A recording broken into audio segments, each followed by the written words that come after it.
আসসালামু আলাইকুম, সবাই কেমন আছেন? আশা করি অনেকটা সুস্থ আছেন, অনেকটা ভালো আছেন। আলহামদুলিল্লাহ, আমি আমার পরিবার নিয়ে বেশ ভালোই আছি। বরাবরের মতোই নতুন দিনে নতুন আরেকটা ব্লগ নিয়ে চলে এসেছি আপনাদের মাঝে। তো সবাই সাথে থাকবেন।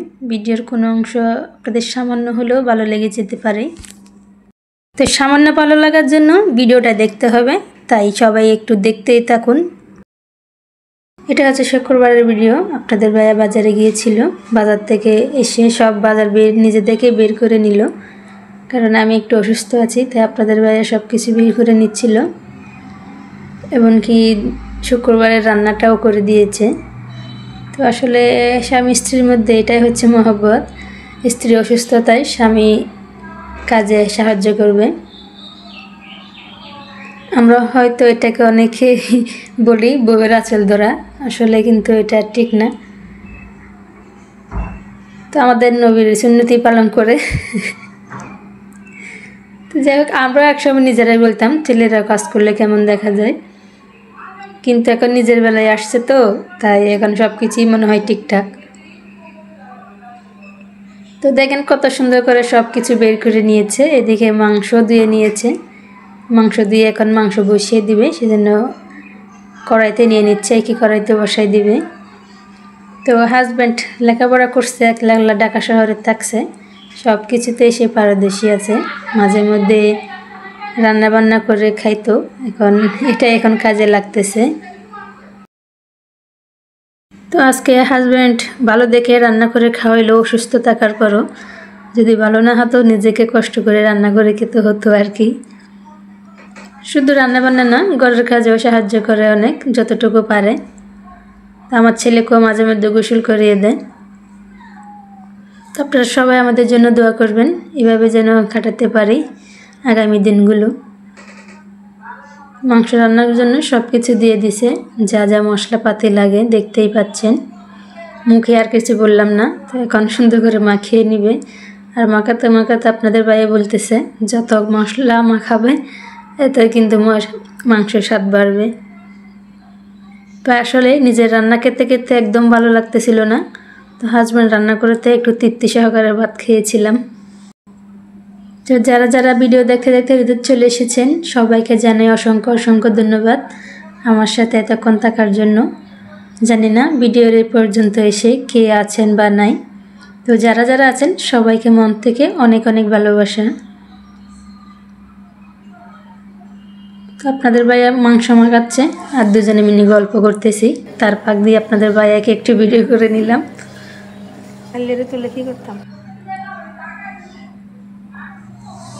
এদিকে মাংসটা প্রায় মাখানো হয়ে গিয়েছে, এখন বসিয়ে দিবে। তো সব একেবারে পানি দিয়ে একবারে বসিয়ে দিচ্ছিল। তো ঢাকা শহরে একলা থাকি দেখে বেশি একটা সাহায্য করতেছে, গ্রামে থাকলে কিন্তু এটা করতো না, কারণ সবাই দেখতো, সবাই দেখলে কেমন জানি একটু লাগতো না, সেজন্য গ্রামে করতো না। ঢাকা শহরে একলা থাকি, কেউ থাকে না, সেজন্য অনেক কিছুতে সাহায্য করে। এখন মাংসটা এভাবে বসিয়ে দিল, এখন চুলাটা ধরিয়ে দিচ্ছিল।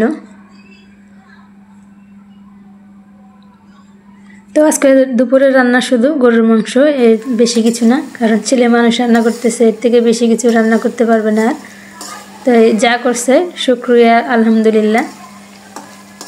তো মাংসটুকু রান্না হয়ে গিয়েছে। কড়াইটা অনেকটাই বড় ছিল, ওটা হচ্ছে নতুন কড়াইটাতে রান্না করতেছে। মাংস দেখেই মনে হচ্ছে অনেকটাই কম, তো আমাদের দুপুরে হয়ে যাবে দুজনে।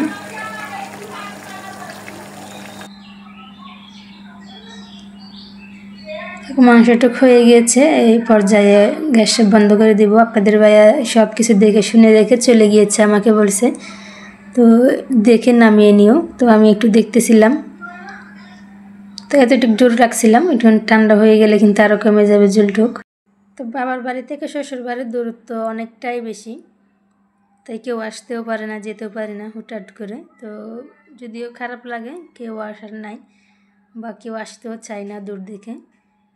আমার অবশ্য বোন আছে, কিন্তু ওরা আসতে চায় না কেউই। আমার শাশুড়ি মাও বেশি একটা আসতে চায় না, সংসার ছেড়ে, নিজের বাড়িঘর ছেড়ে কেউ আসতে চায় না, তো আর কি। তো কাউকে বেশি একটা জোরও করি না, আসার জন্য। যতটুক পারি যতটুক করে এতটুকুই নিজেরাই করি, কাউকে জোর করি না আসার জন্য, তবে কেউ আসলে অনেক ভালো লাগে। তো অনেক দূর দেখে কেউ আসতে পারে না, ঢাকা আর চট্টগ্রাম অনেক দূর, ধরতে গেলে দিনের অর্ধেকটা দিন চলে যায় যাওয়া আসাতে।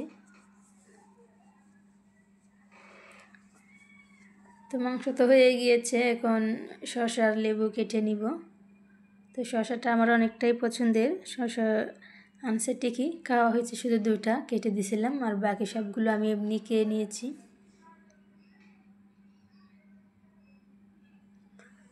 তো যাই হোক, ভিডিওতে অনেক লম্বা করলাম, অনেক বকবক করলাম, যারা তখন ধৈর্য ধরে আছেন অসংখ্য ধন্যবাদ জানাই। তো আজকের ভিডিওটা এই পর্যন্তই, ততক্ষণ সবাই ভালো থাকবেন, সুস্থ থাকবেন। আপনাদের সাথে দেখা হবে পরে অন্য কোনো ভিডিওতে। আল্লাহ হাফেজ।